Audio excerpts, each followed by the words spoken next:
ایران کے بہت بڑے اصفہان کے عالم دین، ان کی روٹین تھی کہ یہ ہر شب جمعہ قبرستان جاتے تھے، اور قبرستان میں ایک چھوٹی سی مسجد اور حجرہ تھا، وہاں پوری رات عبادت کرتے تھے، اللہ کو یاد کرتے تھے، آخرت کو یاد کرتے تھے، جو سفر ابدی ہے اس کو یاد کرتے تھے۔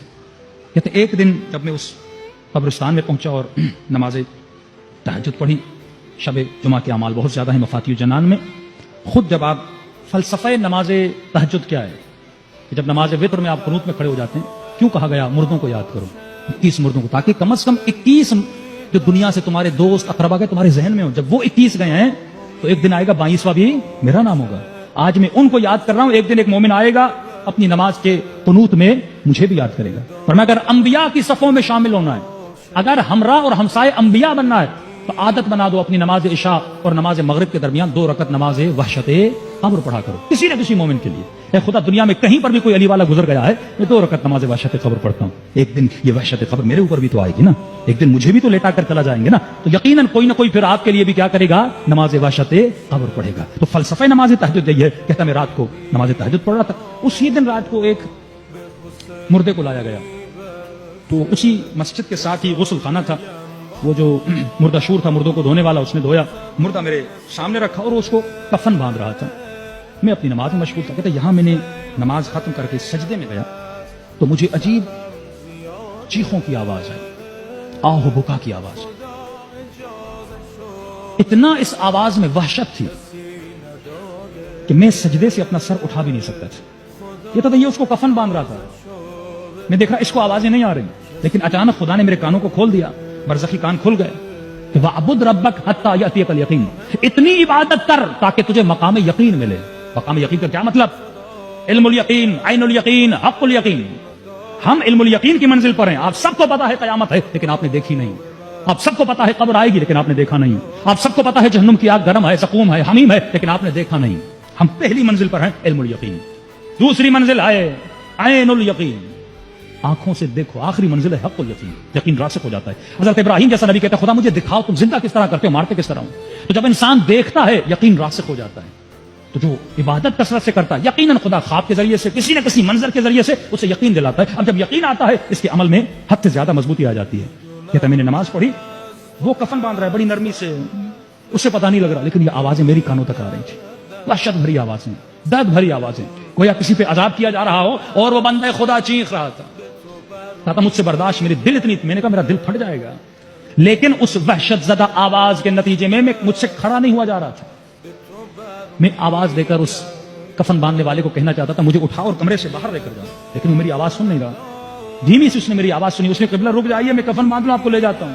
کہتا اس نے میری آواز نہیں سنی، بڑی مشکل سے میں وہاں سے اٹھا، اس قبرستان سے باہر گیا۔ 40 دن میں اپنے گھر میں بیمار پڑا رہا، 40 دن صرف ایک مردے پر عذاب کو دیکھنے کے بعد۔ اب تصور کریں جس نے یہ دیکھا ہو، کیا وہ کبھی اللہ کی نافرمانی کرے گا؟ کیا وہ کبھی گناہ کرے گا؟ نہیں۔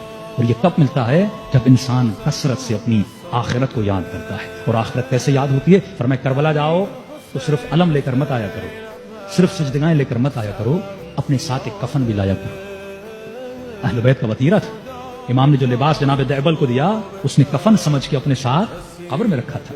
وہ فرمایا ہر شب جمعہ اپنے کفن کو دیکھا کرو۔ عالم دین تھا، 2 دوست تھے آپس میں، ایک عالم تھا دنیا سے چلا گیا، خواب کے عالم میں دیکھا، کیا دیکھا کہ عالم ہے برزخ میں بیٹھا ہوا ہے، نعمتیں ساری ہیں، لیکن ایک بچھو ہے جو اس کو کاٹ رہا ہے۔ رو کر کہنے لگا دوست مجھے اس بچھو سے بچاؤ۔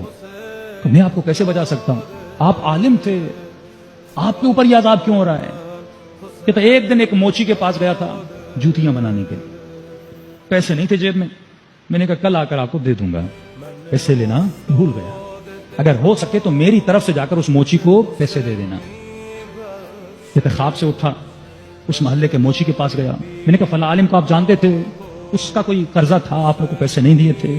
کہاں ایک دن آیا تھا، جوتی بنائی تھی، اس کے پیسے میرے پاس رہتے تھے، مجھے خبر ملی کہ وہ مر گیا ہے، میں اس کے بیٹے سے جا کے ملا، میں نے کہا بابا نے کوئی وصیت کی تھی کہ کس سے کیا لیا ہے اور کس سے نہیں لیا؟ کہ نہیں بابا نے کوئی وصیت نہیں کی۔ کہتا میں نے دل میں کہا یہ کیسا عالم ہے کہ لوگوں کا حق کھا کے بیٹھا ہے لیکن اس نے ایک وصیت بھی نہیں کی۔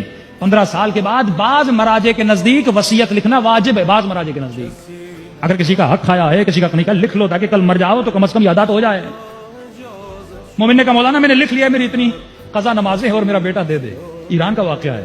مولوی صاحب نے وصیت پڑھی, اس میں لکھا ہوا تھا کہ اتنا میرے بیٹے کا, اتنا میری بیٹی کا, اتنا غریبوں کا, اور آخر میں لکھا ہوا تھا کہ میرے بینک میں جو پیسے پڑے ہیں اس میں سے اتنا اماؤنٹ میری قضا نمازوں کے لیے ہے, میرے قضا روزوں کے لیے ہے, استجاری میرے مرنے کے بعد پڑھائے جائیں. مولوی صاحب نے بیٹوں کو کہا بھائی آپ کے باپ نے وصیت کی. انہوں نے کہا قبلہ صاحب جب خود نہیں پڑھی تو ہم کیوں پڑھائیں, تم مرنے سے پہلے خود اپنا بندوبست کر کے جاؤ, اولاد کے بھروسے پہ خود کو مت چھوڑ کے جاؤ, کسی متدین آدمی کو کچھ دے کر جاؤ بھائی میں اگر مر جاؤں تو میرے یہ چیزیں ہیں, واجبات ہیں, ادا کر کے جاؤ.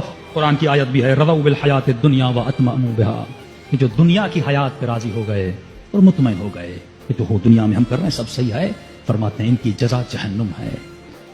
ہاں لیکن جو زندگی ایسی گزارے جیسی علی ابن ابی طالب نے گزارے,